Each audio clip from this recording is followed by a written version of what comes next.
Class 8 का है exercise 2B। Class 8 exercise 2B question number 16 से हमें सॉल्व करना है 1 to 15। इसके पहले के दो वीडियो में हमने सॉल्व किया है।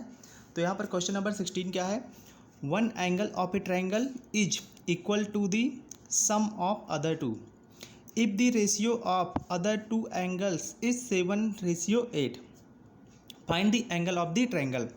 क्या दिया है, ट्रायंगल के एक एंगल का sum, one angle of a triangle, triangle का एक angle is equal to the sum of other two, other दो एंगल के इक्वल है। If the ratio of other to angle, दो अदर एंगल का रेशियो कितना है यहाँ पर 7:8 find the angles of the triangle. तो उस ट्रायंगल के सभी एंगल हमें फाइंड करने हैं। तो यहाँ पर एक ट्रायंगल है, ट्रायंगल है ABC। अब यहाँ पर दो एंगल कोई कौन है, पहला क्या है 7x और दूसरा क्या है 8x। एक है 7x, दूसरा क्या है 8x। क्योंकि इनका रेशियो क्या दिया है 7:8, तो यहाँ पर हमने क्या मान लिया 7x और 8x। अब क्या दिया है, one angle of a triangle is equal to the sum of other two. तो यहाँ पर देखिए क्या मिल गया, एंगल B इक्वल टू क्या आ गया 7x, angle C equal to क्या आ गया 8x, और एंगल A इक्वल टू क्या आ गया angle B plus angle C। क्योंकि क्या दिया, one angle of a triangle is equal to the sum of other two. तो यहाँ पर हमने क्या मान लिया, एंगल A क्या है एंगल B और एंगल C के सम के इक्वल है। तो यहाँ पर क्या आ जाएगा, angle B 7x plus 8x क्या आ गया 15x, एंगल A कितना आ गया 15x। अब जानते हैं sum of all angles of a triangle कितना होता है, वो 180 डिग्री। किसी ट्रायंगल के सभी एंगल का सम कितना होता है 180 डिग्री। तो angle A plus angle B plus angle C equal to कितना आ जाएगा 180। एंगल A कितना है यहाँ पर 15x, तो A की प्लेस पर क्या रख दिया 15x। एंगल B कितना है 7x, तो क्या रख दिया 7x, और एंगल C क्या है 8x, यहाँ पर रख दिया 8x इक्वल टू क्या आ गया 180 डिग्री। 15 प्लस 7 प्लस 8 ऐड किया तो क्या आ गया 30x इक्वल टू क्या आ गया 180। 30x इक्वल टू क्या मिल गया हमें 180। अब आगे क्या आ गया, x इक्वल टू 180 अपॉन 30, और इसको डिवाइड किया तो x की वैल्यू क्या आ गई 6 डिग्री। अब यहाँ पर angle A, angle equal to कितना है 15x, तो x की वैल्यू रख देते हैं, x की वैल्यू क्या आई है 6, तो यहाँ पर 15 इंटू 6 कितना आ गया 90 डिग्री। बात करते हैं एंगल B की, एंगल B कितना है 7x, तो क्या आ गया ये 7 इंटू 6, 7 इंटू 6 कितना आ गया 42 डिग्री। एंगल C की बात हो रही है, तो एंगल C कितना 8x, 8 इंटू 6 क्या है 48 डिग्री। तो ट्रायंगल के तीनों एंगल कौन कौन से हो गए 90 डिग्री, 42 डिग्री और 48 डिग्री, ये तीनों एंगल हो गए, और यही क्या हो गया हमारा आंसर। अब है क्वेश्चन नंबर 17, क्या है यहाँ पर, the altitude of a triangle is 3/5 of the length of the corresponding base. Altitude of a triangle, किसी ट्रायंगल का जो एल्टीट्यूड है वो क्या है 3/5 of the length of the corresponding base. उसी करस्पॉन्डिंग बेस का क्या है 3/5 है। If the altitude is decreased by 4 centimetre and base is increased by 10 centimetre, the area of triangle remains same, find the base and altitude of the triangle. तो यहाँ पर एक triangle है, ट्रायंगल कौन है ABC, और यहाँ पर हम मान लेते हैं एक एल्टीट्यूड है। एल्टीट्यूड क्या होता है, एल्टीट्यूड का मतलब क्या होता है बेस पे परपेंडिकुलर। तो AD is altitude, AD is altitude, और यहाँ पर क्या है AD परपेंडिकुलर BC, AC क्या है बेस BC पे परपेंडिकुलर है। Altitude of triangle is 3/5 of the length of the corresponding base. तो यहाँ पर एल्टीट्यूड AD क्या है 3/5, क्या दिया यहाँ पर 3/5, ये क्या आ गया 3/5 of the length of the corresponding base. अपने करस्पॉन्डिंग बेस से क्या क्या है 3/5 है, तो इसका करस्पॉन्डिंग बेस कौन है BC, तो क्या हो जाएगा AD equal to 3/5 of BC। फिर से एक बार देख लेते हैं, एक ट्रायंगल है ABC, यहाँ पर AD क्या है एल्टीट्यूड जो कि बेस BC पे परपेंडिकुलर है। एल्टीट्यूड ऑफ ए ट्रायंगल, तो एल्टीट्यूड कौन है AD इज 3/5 का मतलब 3/5 ऑफ द लेंथ, किसकी लेंथ का करस्पॉन्डिंग बेस, करस्पॉन्डिंग बेस कौन है यहाँ पर, बी सी। तो क्या आ गया, A D equal to 3/5 B C. अब यहाँ पर क्या दिया है, उसके बाद देखते हैं। If the altitude is decreased by 4 centimetre and base is increased by 10 centimetre. अब यहाँ पर क्या हो रहा है, second case, altitude is decreased by 4 centimetre. Altitude कितना था पहले, ए डी था, अब क्या हो गया, ए डी माइनस 4 सेंटीमीटर, क्योंकि क्या दिया, altitude is decreased by 4 centimetre and base is increased by 10 centimetre. अब यहाँ पर बेस कितना इंक्रीज किया जा रहा है, 10 सेंटीमीटर, तो बेस क्या था यहाँ पर, बी सी। अब क्या हो गया, बी सी प्लस 10। तो क्या है, the area of triangle remain same. तो एरिया इस केस में क्या रहता है, सेम रहता है। Find the base and altitude of the triangle. तो यहाँ पर एरिया इक्वल टू क्या होता है, 1/2 इंटू बेस इंटू परपेंडिकुलर, या फिर हम हाइट भी मान सकते हैं। तो यहाँ पर एरिया क्या हो जाएगा, पहले केस में अगर हम बात करते हैं तो एरिया क्या था, 1/2 इंटू बेस क्या था पहले, बी सी ही था, और एल्टीट्यूड क्या था, ए डी ही था, और बाद में क्या हो गया, एल्टीट्यूड कितना हो गया, ए डी माइनस 4। तो यहाँ पर लिख दिया 1/2 इंटू ए डी माइनस 4, और बेस कितना हो गया, बी सी प्लस 10, और यहाँ पर कर दिया बी सी प्लस 10। अब यहाँ पर क्या कर देंगे हम, 1/2 से 1/2 कैंसिल। अब देखते हैं ए डी इक्वल टू क्या है, 3/5 बी सी। तो यहाँ पर रख देते हैं B C into A D की जगह पर क्या रख दिया हमने, 3/5 बी सी इक्वल टू, यहाँ पर क्या गया, ए डी के प्लेस पर वही रख देंगे, 3/5 बी सी, 3/5 और ये क्या है, B C -4 into B C plus क्या गया, 10। अब यहाँ पर देखते हैं, बी सी का मल्टीप्लाई बी सी में किया तो क्या गया, 3/5 B C square equal to 3/5 B C का मल्टीप्लाई बी सी में करेंगे तो क्या आ जाएगा, 3/5 बी सी स्क्वायर। अब इस 3/5 बी सी का मल्टीप्लाई 10 में कर देंगे तो यहाँ पर क्या आ जाएगा, 3 इंटू 10 क्या आ जाएगा, 30/5 बी सी। -4 का मल्टीप्लाई बी सी में करेंगे तो क्या आ जाएगा, -4 बी सी, और -4 का मल्टीप्लाई 10 में किया तो क्या आ गया, -40। 3/5 बी सी स्क्वायर, ये दोनों क्या हो गए, कैंसिल हो गए। अब यहाँ पर क्या, 30/5 बी सी -4 बी सी, इस 5 से इसको डिवाइड किया तो यहाँ पर क्या आ गया, 6 बी सी। अब क्या किया, यहाँ से 0 equal to 6 B C minus 4 B C, क्या आ गया, 2 बी सी, और ये क्या है, -40। यहाँ से 2 times B C equal to क्या आ जाएगा, 40, और बी सी इक्वल टू क्या आ जाएगा, 20। तो बी सी की लेंथ यहाँ पर, बी सी मतलब कौन है, बेस की लेंथ कितनी आ गई यहाँ पर, 20 सेंटीमीटर। अब हमें क्या फाइंड करना है, एल्टीट्यूड फाइंड करना है। तो altitude A D equal to क्या आ जाएगा, 3/5 into B C.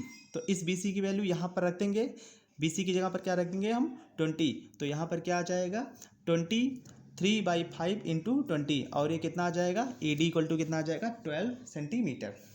B C equal to 20, तो ए डी इक्वल टू कितना आ जाएगा, 12 सेंटीमीटर। तो ये क्वेश्चन नंबर 17 हमारा सॉल्व हो गया। अब है क्वेश्चन नंबर 18। क्वेश्चन नंबर 18 यहाँ पर क्या है, divide 4000 in 2 parts. Divide 4000 in 2 parts. तो क्या मान लेते हैं, let X and Y are 2 parts. X और वाई क्या है, 2 पार्ट्स हैं, किसके, 4000 से। तो यहाँ पर x plus Y equal to क्या आ जाएगा, 4000, क्योंकि क्या दिया है, डिवाइड 4000 इन 2 पार्ट्स। तो 2 पार्ट्स में डिवाइड कर दिया x और y में, तो जब ऐड करेंगे तो फिर से 4000 हमें मिल जाएगा। तो इसलिए x plus Y equal to 4000। अब क्या दिया है, such that 15% of first part. तो क्या आ जाएगा, 15% ऑफ x इच इक्वल मतलब बीच में इक्वल का सिंबल, 25% ऑफ सेकेंड। तो 25% ऑफ सेकेंड मतलब सेकेंड कौन है, y, क्या आ जाएगा, 25% ऑफ y। 15% ऑफ x क्या आ जाएगा, 15/100 into X equal to 25% of y, 25/100 into Y. ये 100 से 100 कैंसिल, 5 से डिवाइड किया, यहाँ पर 3 आ गया, और ये क्या आ गया, 5। 3x इक्वल टू क्या आ गया, 5y, और यहाँ से x इक्वल टू क्या आ गया, 5/3y। ये क्या बन गया, इक्वेशन नंबर 2। अब इक्वेशन नंबर 2 की वैल्यू, इक्वेशन नंबर 2 क्या है, x equal to 5/3y। x equal to 5/3y equation 1 में रख देते हैं। तो क्या रखेंगे हम, put x equal to 5/3y in equation number first, equation first में रख देते हैं। तो x प्लस वाई है, तो यहाँ पर क्या आ जाएगा, x की प्लेस पर 5/3 3y हम रख रहे हैं, प्लस y इक्वल टू क्या है 4000। 3 का मल्टीप्लाई y में किया तो यहाँ पर क्या आ गया 5y प्लस 3y क्या आ गया 8y अपॉन 3 इक्वल टू 4000। और यहाँ से y इक्वल टू क्या आ जाएगा 4000 इंटू 3 अपॉन 8। इसको डिवाइड किया तो यहाँ पर क्या आ गया 500 और 500 का 3 में मल्टीप्लाई किया तो यहाँ पर क्या मिल गया 1500। तो सेकेंड पार्ट यहाँ पर क्या आ गया y इक्वल टू 1500। अब इस y की वैल्यू इक्वेशन 2 में रख देते हैं। क्या लिख दिया हमने put y equal to 1500 in equation number 2। Equation 2 क्या है x equal to 5/3 into Y, और y की वैल्यू क्या आई है 1500, तो यहाँ पर रख दिया 1500। 3 से डिवाइड किया तो यहाँ पर क्या आ गया 500 और x इक्वल टू 5 इंटू 500 क्या आ गया 2500। तो ये क्या हो गया x की वैल्यू 2500 और y की वैल्यू 1500। ये हमारा आंसर हो गया। ऐसे ही है अब क्वेश्चन नंबर 19। क्वेश्चन नंबर 19 क्या है, इन ए बस, कोई बस है जिसमें 2x प्लस 5 पैसेंजर बॉट 50 पैसे टिकट। तो टोटल जो पैसेंजर है उसमें से 2x प्लस 5 पैसेंजर्स ने 50 पैसे का टिकट बाई किया एंड 3x माइनस 2 बॉट 75 पैसे टिकट, और उसमें से 3x माइनस 2 पर्सन ने कितने पैसे वाला टिकट बाई किया 75 पैसे वाला टिकट बाई किया। If the bus was 48 seater, अगर बस में टोटल कितने सीट थे 48 सीट थे एंड वाज जस्ट फुल, और बस क्या था टोटल फुल था। Find number of passenger for each category, तो यहाँ पर क्या फाइंड करना है नंबर ऑफ पैसेंजर हर एक कैटेगरी के लिए हमें फाइंड करना है। तो देखते हैं find number of passenger for each category, मतलब इसका क्या हुआ कि 55 पैसे वाले 55 पैसे के टिकट बाई करने वाले कितने पैसेंजर हैं और 75 पैसे के टिकट बाई करने वाले कितने पैसेंजर हैं, ये हमको फाइंड करना है। तो यहाँ पर क्या हो गया टोटल टिकट यहाँ पर कितना बॉट सेल हुआ है 48। अब उसके बाद क्या टोटल टिकट में क्या आ गया 50 पैसे टिकट प्लस 75 पैसे टिकट, तो क्या आ गया 50 पैसे और 75 पैसे दोनों मिला के कितने टिकट सेल हुए हैं यहाँ पर 48, और 50 पैसे वाले टिकट कितने हैं यहाँ पर 2x प्लस 5 टिकट, और 75 पैसे वाले कितने टिकट बाई हुए हैं यहाँ पर 3x माइनस 2, और इक्वल टू क्या आ गया यहाँ पर 48। 2x प्लस 3x क्या आ गया 5x, और यहाँ पर 3 minus 2 plus 3 equal to 48। 5x equal to 48 minus 3 equal to 45। x equal to क्या आ जाएगा 45 अपॉन 5, और यहाँ से x की वैल्यू क्या आ गई 9। तो क्या मिल गया नंबर ऑफ पैसेंजर बॉट 50 पैसे टिकट इक्वल टू क्या है 2x प्लस 5, यही तो है ना 2x प्लस 5 पैसेंजर ने 50 पैसे का टिकट बाई किया है। तो यहाँ पर x की वैल्यू कितनी आई 9, तो क्या रख दिया 2 इंटू 9 प्लस 5, और 2 इंटू 9 18 प्लस 5 कितना आ गया 23। तो 50 पैसे वाले टिकट कितने पैसेंजर ने बाई किया 23। अब ऐसे ही है टोटल नंबर ऑफ पैसेंजर 75 पैसे टिकट, तो total number of passenger bought 75 पैसे टिकट, तो 75 पैसे वाले कितने पैसेंजर हैं 3x माइनस 2, तो यहाँ पर रख दिया 3x माइनस 2। x की वैल्यू रख देते हैं 3 इंटू 9 माइनस 2 क्या आ गया 27 माइनस 2 इक्वल टू क्या आ गया 25। तो 50 पैसे वाले टिकट कितने पैसेंजर ने बाई किया 23 ने, और 75 पैसे टिकट 25 पैसेंजर ने बाई किया। अब यहाँ पर क्या है Miss Bhavani received a certain amount of money as bonus, तो क्या है क्वेश्चन यहाँ पर क्या है मिस भवानी ने कोई एक अमाउंट बोनस में मिला, उनको कोई एक अमाउंट क्या मिला बोनस के तौर पे मिला है। सी गेव 1/3 ऑफ दिस मनी, अब वो क्या करती हैं जो अमाउंट उन्हें बोनस के रूप में मिला है उसका 1/3 किसको दे देती है to his, she gave 1/3 of his money and additional sum of 300। अब क्या करती हैं जो उनको अमाउंट मनी बोनस में मिला है वो अमाउंट और उसके बाद 300 और वो किसको देती हैं अपने सन को देती हैं। She also gave half of the money received, अब वो क्या करती हैं और भी देती है किसको जो मनी उनको बोनस के तौर पे मिला है उसका half and an additional sum of 10,000, और उसके साथ 10,000 और ऐड करके अपने डॉटर को दे देती हैं। If son get half as much as daughter, अगर सन को कितना मिला है, हाफ अमाउंट मिला है। Find money received as bonus, तो क्या फाइंड करना है यहाँ पे, मनी रिसीव्ड एज बोनस। तो क्या मान लेते हैं, लेट एक्स रुपी रिसीव्ड एज बोनस। तो क्या मान लिया हमने, कितना रुपये रिसीव हुआ है यहाँ पर बोनस के तौर पे, एक्स रुपये यहाँ पर रिसीव हुआ है। अब आगे देखते हैं। देखिए, Miss Bhavani received a certain amount of money as bonus, she gave 1/3 of his money and additional sum of 3,000 to her son. तो क्या देती हैं, सन को कितना देती हैं, सन को कितना अमाउंट देती हैं, 1/3 ऑफ हिज मनी रिसीव। तो कितना मनी रिसीव कर रही हैं, एक्स रुपी। तो x/3 क्या कर देती हैं, अपने सन को देती हैं, and an additional sum of 3,000, और उसके साथ कितना देती हैं, 3,000 और ऐड कर देती हैं। अब उसके बाद क्या है, she also give half of the money received and an additional sum of 10,000 to her daughter. तो डॉटर को कितना दिया, डॉटर को कितना दिया, हाफ मनी जो उन्होंने बोनस के तौर पर रिसीव किया है, प्लस कितना दे रही हैं, और 10,000 और दे रही है।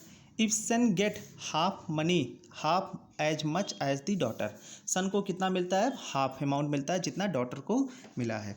तो हम क्या लिख सकते हैं, सन इक्वल टू 1/2 डॉटर।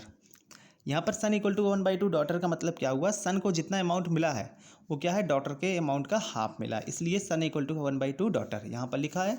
अब लिख देते हैं, सन को कितना अमाउंट मिला है, x/3 plus 3,000 equal to daughter को कितना मिला है, 1/2, और ये डॉटर को कितना मिला है, x/2 प्लस 10,000। यहाँ से क्या किया, x/3 plus 3,000 equal to x/4 plus 1/2 का जब मल्टीप्लाई यहाँ पर किया तो ये क्या आ गया, यहाँ पर 5,000। 10,000 था, 10,000/2 कितना आ गया, 5,000, और यहाँ पर x/2 था तो क्या आ गया, x/4। अब क्या करेंगे, x/3 minus x/4 equal to 5,000 minus 3,000। इसको मैं यहाँ पर सॉल्व कर देता हूँ। इधर x/3 माइनस x/4 क्या आ जाएगा, यहाँ पर 4x माइनस 3x/12, और 5,000 माइनस 3,000 क्या आ गया, 2,000। 4x minus 3x, x equal to 12 into 2,000, और x की वैल्यू क्या आ गई यहाँ पर, 24,000। तो मिस भवानी को कितना अमाउंट बोनस के तौर पर मिला यहाँ पर, 24,000, और यही क्या हो गया, हमारा आंसर हो गया। अब अगला क्वेश्चन है 21। अब सॉल्व करते हैं क्वेश्चन नंबर 21। क्या दिया है, the age of Tanay and Bihan are in the ratio of 8:7। Tanay और बिहान के एज का रेशियो कितना है, यहाँ पर 8 का रेशियो क्या दिया, 8:7। तो क्या मान लेते हैं, let Tanay age is 8x and Vihaan age is 7x, क्योंकि इन दोनों के एज का रेशियो कितना दिया, 8:7। तो तने के एज को क्या मान लिया, 8x, और बिहान के एज को क्या मान लिया हमने, 7x। अब क्या दिया है, 6 ईयर लेटर, 6 ईयर लेटर।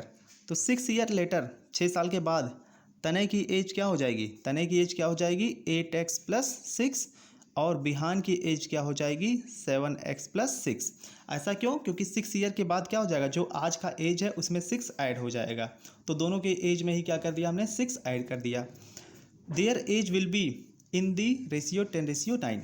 तो उनके एज का रेशियो कितना होगा, 10:9, मतलब 8x plus 6 upon 7x plus 6 equal to 10/9।